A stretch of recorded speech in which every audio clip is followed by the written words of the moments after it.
बंगाल चुनाव में हुई गोत्र की एंट्री, सीएम ममता ने मंच से बताया अपना गोत्र।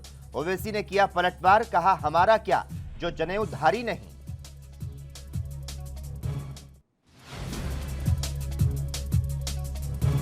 कोरोना को लेकर सरकार हुई सख्त, महाराष्ट्र के नंदुरबार में आज रात लगेगा लॉकडाउन, गुजरात के कई शहरों में नाइट कर्फ्यू।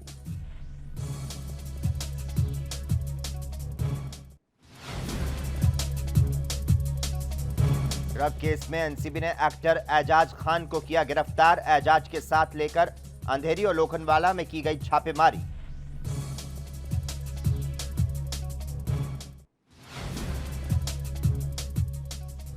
कोविड-19 ने एक बार फिर से बढ़ाया अपना कहर, पिछले 24 घंटों में 53,000 से ज्यादा नए केस सामने, कोविड से हुई मौतों की संख्या में हुआ भारी इजाफा।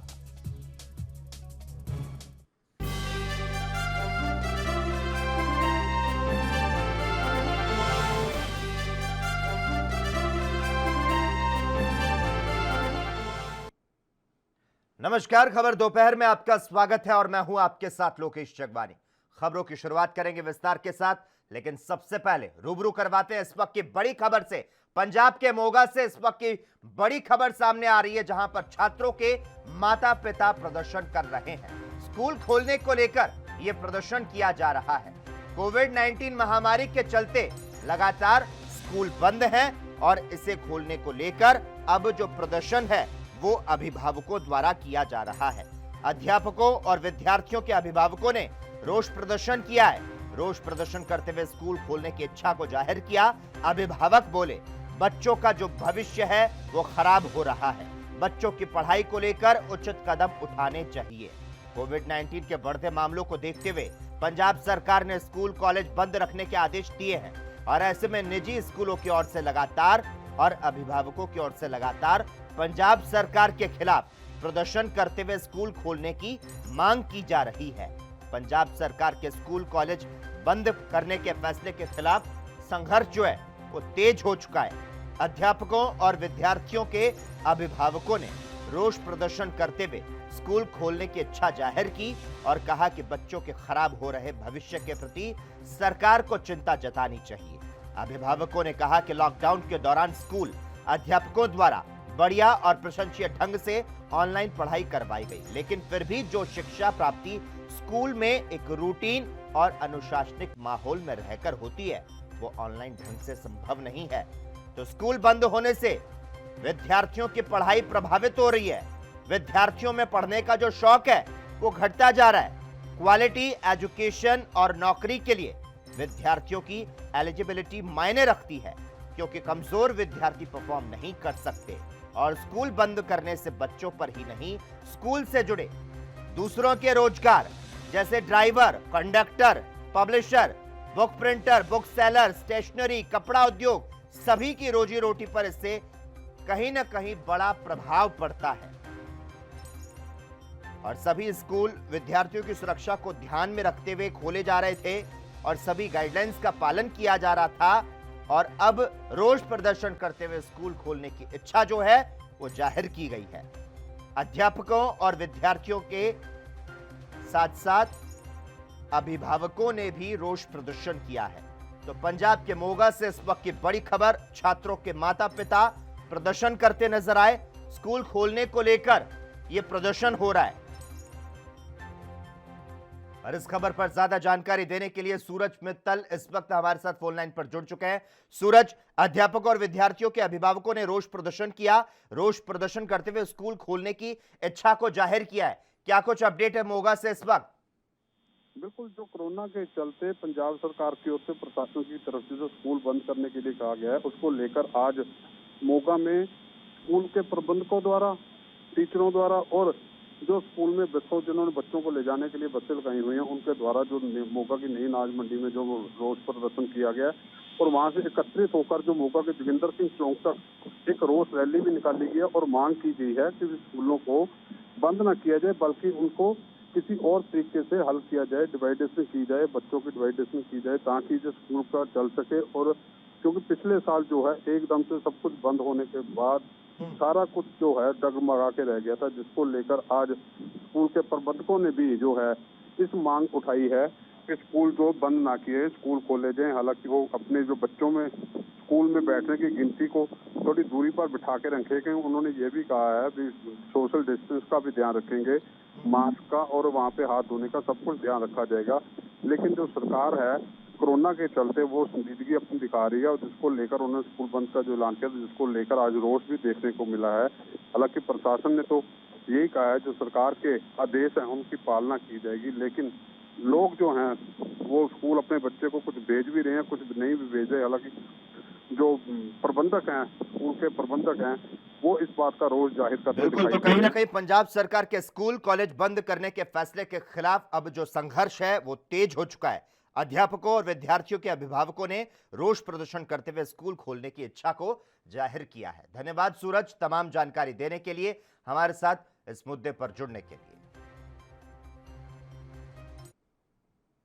खबरों की ओर रुख कर लेते हैं। पश्चिम बंगाल में सत्ता बचाने के लिए लड़ रही मुख्यमंत्री ममता बनर्जी ने दूसरे चरण के प्रचार के अंतिम दिन बड़ा दांव खेला।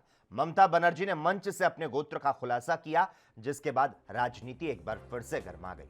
अब एआईएमआईएम प्रमुख और हैदराबाद के सांसद असदुद्दीन ओवैसी ने ट्वीट करते हुए ममता बनर्जी पर निशाना साधा और कहा कि जो जनेऊधारी नहीं है उनका क्या।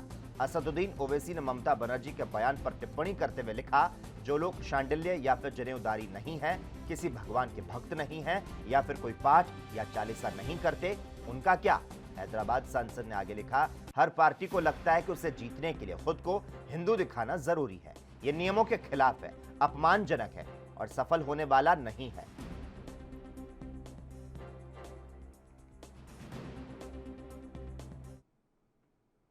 पश्चिम बंगाल के मुख्यमंत्री ममता बनर्जी ने स्वीकार किया है कि लीक ऑडियो में उनकी ही आवाज है। तो साथ ही उन्होंने कहा कि अपनी पार्टी के पूर्व नेता को कॉल करना कोई अपराध नहीं है। इस कड़ी में बीजेपी नेता मुख्तार अब्बास नकवी ने सीएम ममता पर निशाना साधा। उन्होंने कहा कि ममता की स्थिति अब ऐसी हो गई है कि परफॉर्मेंस में जीरो, पंगे में हीरो। अब पंगे में वो इसीलिए हीरो दिखाई दे रही हैं। जो उन्होंने परफॉर्मेंस दिया है, जो सरकार उनकी चली है, जनता को बताने के लिए उनके पास कुछ नहीं रह गया। आगे क्या कुछ कहा उन्होंने, आपको सुनाते हैं। देखो, ममता जी की स्थिति ये हो गई है कि परफॉर्मेंस में जीरो और पंगे में हीरो। अब पंगे में इसलिए हीरो वो दिखाई पड़ रही हैं कि उन्होंने जो परफॉर्मेंस किया है, सरकार उनकी जो चली है, उसमें वो बताने के लिए जनता के बीच में उनके पास कुछ रह नहीं गया है। इसलिए हर दिन नया पंगा, हर दिन एक नया पाखंड, हर दिन एक नया प्रपंच। और इस पंगे, पाखंड और प्रपंच के जरिए वो कहती हैं खेला हो भी। अब वो खेल जो हो रहा है वो खेल उनके खिलाफ जा रहा है, एक चीज़। दूसरी चीज़ जो सबसे महत्वपूर्ण है कि आपने चुनाव में ईवीएम में वोटों के डलने से पहले ही अपने हार की घोषणा कर दी है, हार का हाहाकार मचा दिया है।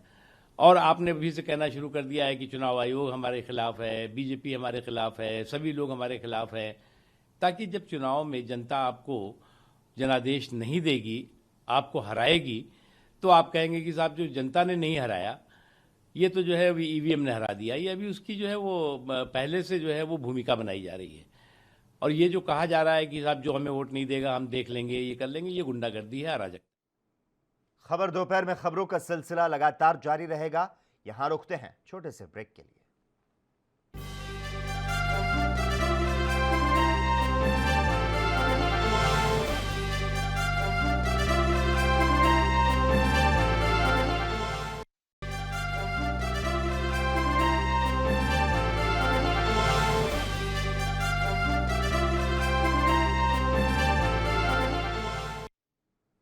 ब्रेक के बाद एक बार फिर से आपका स्वागत है। नंदीग्राम में रोड शो के बाद केंद्रीय गृह मंत्री अमित शाह ने दावा किया कि ममता बनर्जी नंदीग्राम सीट से भारी मार्जिन से चुनाव हारेंगी। वहीं ममता बनर्जी ने अमित शाह पर पलटवार करते हुए कहा, इस बार दिल्ली वालों को बंगाल के लोग सबक सिखाकर मानेंगे। इसी कड़ी में बीजेपी नेता अनिला सिंह ने सीएम ममता पर निशाना साधा। क्या कुछ कहा, आपको सुनाते हैं। देखिए, वो अपने आप को कहती हैं कि मैं जो हूँ वो बंगाल टाइगर्स हूँ। शेरनी बोलती हैं अपने आप को। घायल हो चुकी हैं और घायल शेरनियाँ अक्सर क्या हो जाती हैं, मैन ईटर्स हो जाती हैं। और ये किसकी बलि ले रही हैं बारंबार? भारतीय जनता पार्टी के कार्यकर्ताओं की ले रही हैं। उनको खा जा रही हैं। उनके जो टीएमसी के गुंडे हैं वो बीजेपी के कार्यकर्ताओं को खा जा रहे हैं। तो जब घायल शेरनी मैन ईटर हो जाती है तो उसका क्या हश्र होता है सब अच्छी तरीके से जानते हैं। बीजेपी ने बिल्कुल ठीक शिकायत करी है और इनका अंत जो एक घायल मैन ईटर शेरनी का होता है वही ममता बनर्जी का होगा। ये आरोप लगाया है कि बीजेपी रूल्ड स्टेट से जो पुलिस आ रही है, पुलिस फोर्सेस आ रही है वहाँ पर, वो जो है टेरराइज कर रही है लोगों को। मैं इनकी बुद्धि पे क्या कहूँ। जो पुलिस बल होता है वो किसी राजनीतिक दल का होता है। हाँ, ये ज़रूर है कि मुख्यमंत्री के रूप में एक पुलिस वाले के लिए, एक वर्दीधारी के लिए ममता बनर्जी धरने पर बैठी थी, हाँ, सत्याग्रह पर बैठ गई थी। तो हो सकता है कि इनके प्रदेश में जो पुलिस होती है वो किसी राजनीतिक दल की होती हो, बाकी पूरे देश में तो होती नहीं है। मैंने वो गोत्र को लेकर भी बात ममता बनर्जी ने बोला है कि मैं जब मंदिर में गई थी मुझसे गोत्र पूछा गया, मैंने कहा माँ माटी मानुस। उसी तरह त्रिपुरा में गई थी तो वहाँ भी मैंने अपना यही गोत्र बताया, माँ माटी मानुस, लेकिन मैं वास्तव में सांडिल्य हूँ। देखिए, ऐसा है कि जिन जिन राजनेताओं को वहीं 5 राज्यों का चुनावी संग्राम आज भी जारी है। बुधवार को केंद्रीय गृह मंत्री अमित शाह और कांग्रेस नेता राहुल गांधी असम के दौरे पर हैं। वहीं बीजेपी के अध्यक्ष जेपी नड्डा, बंगाल के मुख्यमंत्री ममता बनर्जी पश्चिम बंगाल में चुनावी कैंपेन को आगे बढ़ाएंगे। पश्चिम बंगाल के मुख्यमंत्री ममता बनर्जी ने आरोप लगाया कि नंदीग्राम के कई हिस्सों से बीती रात से अशांति की खबरें आ रही हैं। प्रशासन को सही चुनाव कराने पर नजर रखनी चाहिए और इसकी कोशिश की जानी चाहिए। आपको बता दें, बीते दिन बंगाल में दूसरे चरण का प्रचार थमा। 1 अप्रैल को नंदीग्राम समेत 30 सीटों पर वोटिंग है।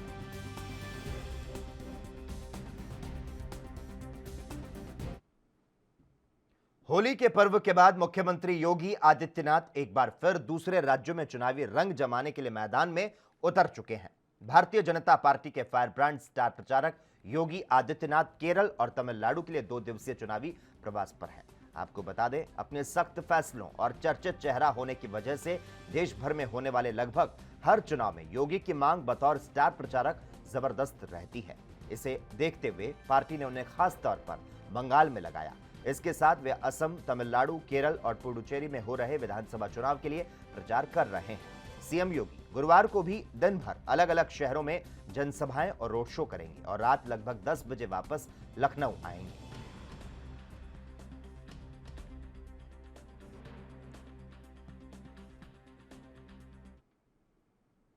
राजस्थान में 3 विधानसभा सीटों के लिए होने वाले उपचुनाव को लेकर भारतीय जनता पार्टी ने कमर कस ली है। प्रत्याशियों की ओर से नामांकन दाखिल किए जाने के बाद अब पार्टी ने अपने स्टार प्रचारकों की सूची जारी कर दी। स्टार प्रचारकों की इस सूची में पार्टी के सभी खेमों के नेताओं को शामिल किया गया है ताकि जनता में एकजुटता का संदेश दिया जा सके। पार्टी की ओर से इलेक्शन कमीशन ऑफ इंडिया को सौंपी गई सूची में 30 स्टार प्रचारक शामिल किए गए। बीजेपी के इन स्टार प्रचारकों में पार्टी के राष्ट्रीय और प्रदेश पदाधिकारी, केंद्रीय मंत्री, सांसद और विधायकों को शामिल किया गया है। पार्टी के पूर्व प्रदेश अध्यक्षों को भी इस सूची में जगह दी गई। 30 स्टार प्रचारकों की सूची में सबसे पहले पार्टी के प्रदेश प्रभारी अरुण सिंह और सह प्रभारी भारती बेन का नाम है। उसके बाद प्रदेश अध्यक्ष सतीश पूनिया, नेता प्रतिपक्ष गुलाब चंद कटारिया को रखा गया है। उसके बाद पूर्व मुख्यमंत्री वसुंधरा राजे का नाम 5वें स्थान पर रखा गया है। पार्टी के स्टार प्रचारकों की सूची में तीनों केंद्रीय मंत्रियों गजेंद्र सिंह शेखावत, अर्जुन राम मेघवाल और कैलाश चौधरी को शामिल किया गया। आपको यहां ये जानकारी दे दें, राजस्थान उपचुनाव में नामांकन रैलियों में प्रदेश की पूर्व मुख्यमंत्री वसुंधरा राजे एक भी उम्मीदवार के साथ नामांकन रैली में शामिल नहीं हुई। राजे न सुजानगढ़ में थी, न राजसमंद और न ही सहाड़ा में। भारतीय जनता पार्टी के नामांकन रैली में भी ये नहीं थी, लेकिन राजे विरोधी बीजेपी के अधिकतर नेता मौजूद थे, जबकि बीजेपी में उनके विरोधी नेता इन रैलियों में शामिल हुए। एक तरफ नामांकन रैलियों में जहां गहलोत और पायलट ने एक साथ चौपर में यात्रा कर एक मंच से एकता का संदेश दिया, तो वहीं दूसरी ओर नामांकन रैलियों में बीजेपी में फूट नजर आई। वसुंधरा राजे नामांकन रैली से गायब रही, लेकिन गजेंद्र शेखावत राजे विरोधी गुट के नेताओं के साथ मौजूद रहे। खबरें लगातार जारी है, यहां वक्त है एक छोटे से ब्रेक का।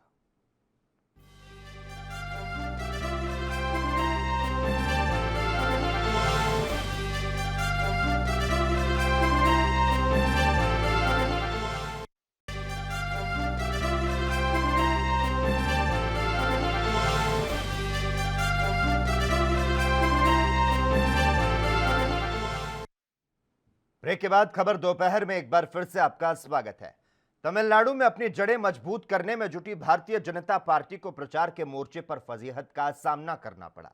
दरअसल भारतीय जनता पार्टी के तमिलनाडु यूनिट ने पार्टी का वीडियो पोस्ट किया जो प्रचार का हिस्सा था, लेकिन इस वीडियो में जिस महिला कलाकार को दिखाया गया वो कांग्रेस के सांसद कार्ति चिदंबरम की पत्नी श्रीनिधि चिदंबरम थी और इस बात का खुलासा हुआ तो बीजेपी ने अपने ट्विटर अकाउंट से वीडियो को हटा दिया। पूर्व केंद्रीय मंत्री पी चिदंबरम के बेटे और कांग्रेस सांसद कार्ति चिदंबरम की पत्नी श्रीनिधि चिदंबरम एक आर्टिस्ट है तो साथ ही मेडिकल प्रोफेशनल। आपको बता दें तमिलनाडु में 6 अप्रैल को मतदान है। यहां 234 सीटों के लिए एक चरण में वोटिंग होगी। इसके लिए चुनाव प्रचार जोरों पर है। भाजपा इस बार भी अन्ना द्रमुक के साथ गठबंधन कर चुनाव में अपनी किस्मत को आजमा रही है। वहीं इसी बीच तमिलनाडु में प्रचार को लेकर भाजपा की जमकर फजीहत हो रही है।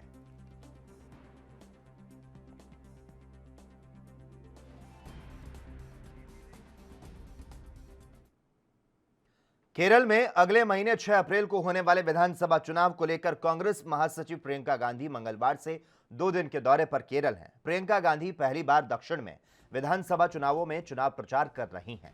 इसके पहले लोकसभा चुनावों में प्रियंका गांधी ने राहुल गांधी के लिए वायनाड में चुनाव प्रचार किया। प्रियंका गांधी ने कल 30 मार्च को त्रिवेंद्रम और कोल्लम और आज 31 मार्च को त्रिशूर में चुनाव प्रचार किया। केरल में राहुल गांधी भी धुआंधार प्रचार कर रहे हैं।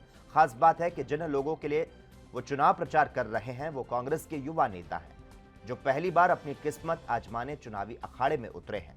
केरल में होने वाले विधानसभा चुनाव के मद्देनजर राजनीतिक दल लगातार रैलियां और रोड शो कर रहे हैं।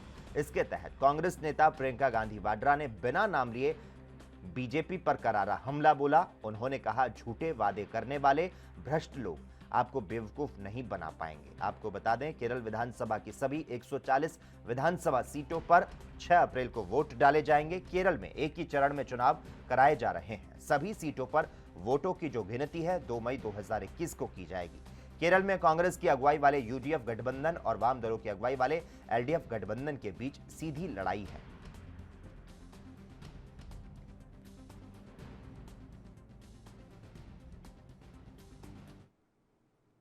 देश भर में कोरोना की रफ्तार में तेजी देखने को मिल रही है और इसी के साथ वैक्सीनेशन का कार्य तेजी के साथ चल रहा है। इसी कड़ी में केंद्रीय स्वास्थ्य मंत्री हर्षवर्धन ने कहा कि देश में कोरोना वायरस के खिलाफ 7 और वैक्सीन का क्लिनिकल ट्रायल चल रहा है।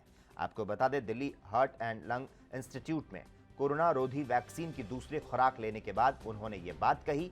पहली खुराक उन्होंने 2 मार्च को ली थी। हर्षवर्धन ने कहा कि इन 7 में से कुछ का ट्रायल एडवांस अवस्था में पहुंच चुका है। इनके अलावा 2 दर्जन से ज्यादा वैक्सीन अभी प्री क्लिनिकल ट्रायल की चरण में है। तो साथ ही उन्होंने बताया कि देश के 430 जिलों में पिछले 28 दिनों से कोई संक्रमित नहीं पाया गया।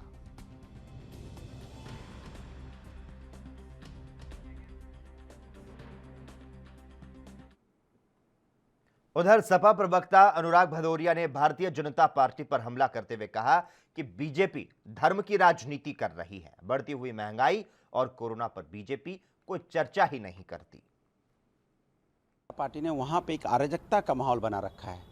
वो चुनाव जीतने के लिए कुछ भी करने को तैयार है। भैया चुनाव जीता जाता है काम से। अगर आपने केंद्र सरकार में काम किया होता और दूसरे प्रदेशों में जहाँ आपकी सरकार होती है अगर आपने काम किया होता तो आप बंगाल के इलेक्शन में अपना काम गिना रहे होते। आपके पास काम गिनाने को तो है नहीं, बस यही जाति धर्म की राजनीति करो, एक दूसरे की नफरत की बात फैलाओ और सत्ता पाने की कोशिश करो। तो इसलिए कहते हैं ना भारतीय जनता पार्टी राष्ट्र निर्माण की नहीं, भारतीय जनता पार्टी निर्माण की बात करती कि मुद्दों पे चर्चा क्यों नहीं करते, महंगाई पे क्यों नहीं बोलते, महंगाई पे, डीजल पेट्रोल पे क्यों नहीं बोलते, बेरोजगारी पे क्यों नहीं बोलते, कोरोना से लोग परेशान उस पर क्यों नहीं बोलते, देश की अर्थव्यवस्था टूट चुकी उस पर क्यों नहीं बात करते। बहुत चिल्लाते हैं। जब दूसरी जगह इलेक्शन लड़ने जाते थे तो पहले तो आप इसी पे चिल्लाते थे। 2014 के पहले जब इलेक्शन लड़ते थे तो आप महंगाई पे जोर देते थे, आप बेरोजगारी पे जोर देते थे, आप लोगों की परेशानी पे, महिलाओं पे अत्याचार पे जोर देते थे, देश की अर्थव्यवस्था पे जोर देते थे। आज वो सब क्यों मुद्दे गायब हो गए?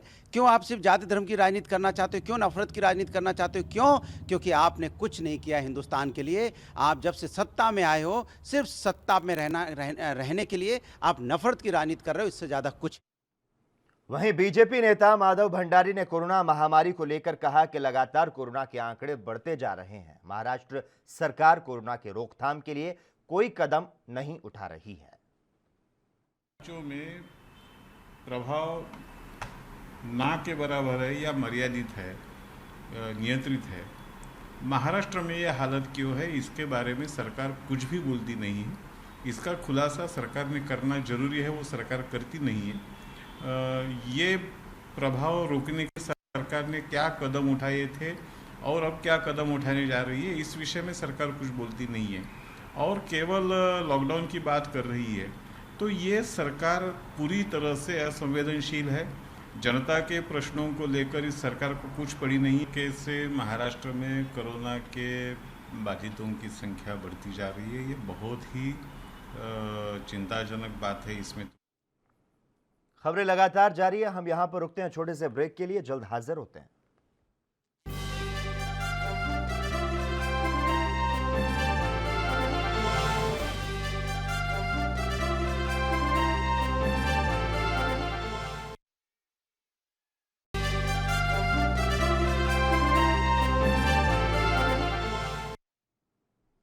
ब्रेक के बाद एक बार फिर से आपका स्वागत है। बीजेपी नेता तरुण चुग ने सीएम ममता पर हमला करते हुए कहा कि बंगाल में गुंडा राज चल रहा है, बंगाल में बीजेपी कार्यकर्ताओं पर हमले किए जा रहे हैं। और उन्होंने क्या कुछ कहा, आपको सुनाते हैं। खुद अपराधियों को शरण दे, जिन्होंने चुनाव को खेला व कहा हो, आज वो ऐसी कंप्लेंट कर रहे हैं। जबकि सच ये है कि भाजपा कार्यकर्ताओं पर लगातार हमले हो रहे हैं। भाजपा कार्यकर्ता इतना पीटा कि उनकी मृत्यु हो गई, और वो इसलिए पीटा क्योंकि वो भाजपा कार्यकर्ता की मां है। आज बंगाल में बलात्कार हो रहे हैं, हत्याएं हो रही हैं। ये ममता दीदी आपका राज था 10 साल का। बंगाल अब भय मुक्त भारत के भय मुक्त बंगाल बनेगा। ये अत्याचार, आतंक, भय, कटमनी, इसको बाय बाय कह रहा है बंगाल। योगी सरकार 1 अप्रैल से गेहूं की खरीद शुरू करने जा रही है। मुख्यमंत्री योगी आदित्यनाथ ने खरीद के दौरान कोविड से बचाव के उपाय अपनाने और व्यवस्था को चुस्त दुरुस्त रखने के निर्देश दिए। उन्होंने कहा कि वर्तमान राज्य सरकार किसानों को उनकी उपज का उचित मूल्य दिलाने के लिए संकल्पित है। सीएम योगी ने आगे कहा कि प्रदेश सरकार द्वारा वर्ष 2017 से निरंतर किसानों को व्यापक स्तर पर मूल्य समर्थन योजना की लाभ प्रदान किया जा रहा है। उन्होंने कहा कि इसी क्रम में एमएसपी के अंतर्गत गेहूं क्रय वर्ष 2021-22 में खरीद का कार्य सुचारू ढंग से संचालित किया जाए। मुख्यमंत्री योगी आदित्यनाथ ने गेहूं खरीद की तैयारियों की समीक्षा की और इस दौरान उन्होंने कहा कि यह सुनिश्चित किया जाए कि किसानों को अपनी उपज बेचने में ज्यादा समय तक इंतजार ना करना पड़े।